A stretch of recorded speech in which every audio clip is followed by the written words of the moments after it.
We got trapped in the 1967 snowstorm in school. And since we had a bunch of guys, we got all the ladies out at noon. And Dr. Gilbert was the superintendent. And he said, the kids can go home, but the teachers have to stay till the end of the day. Well, it was snowing like crazy. By 6 o'clock in the evening, there was 3 feet of snow out there. Okay, so Mrs. Deverick drove her Cadillac, and we told her, we'll help you out. She said, no, a captain stays with the ship. And so she stayed with us. And so there were, 7 or 8 guys and Mrs. Deverick. And she said, you boys, because we were in our 20s, she said, you boys go and get the mats out of the gym and put them in my office because that's where I'm going to sleep. Okay, so we moved the mats into her office. She locked the door, like if, like any of the guys were going to mess with her. She locked the door.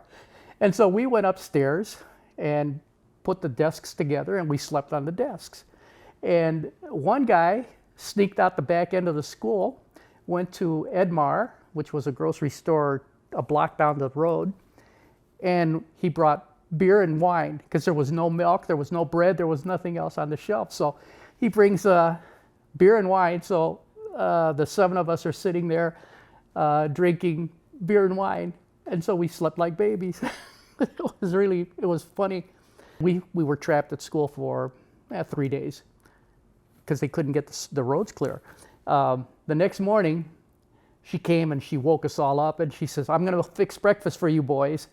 And so she gets into the cafeteria, and she's opening up powdered milk, and she's opening up peaches, and she's opening up all kinds of fruit. Well, we told her that's not really breakfast, those are snacks. But she did. She opened up all that, and we did have fruit, and we had some of the milk that was left over from when the dairy guy dropped it off for the kids. And then we played basketball. We'd read in the library, go back to sleep. My wife and I had just gotten married in 1966, and so this was 1967, January. She got trapped. She was teaching at St. Mary of the Lake School, so she got trapped at school, so all of her teacher friends stayed at our apartment. I'm trapped at school. The third day we finally got everybody out, and I took my buddy home, and that was history. The captain stayed with the ship. Yeah, it was that was really the funniest thing. And then the assistant principal would come by and he'd say, did you boys have fun? Did you boys have fun? No, Mr. Cannon, we did not have fun.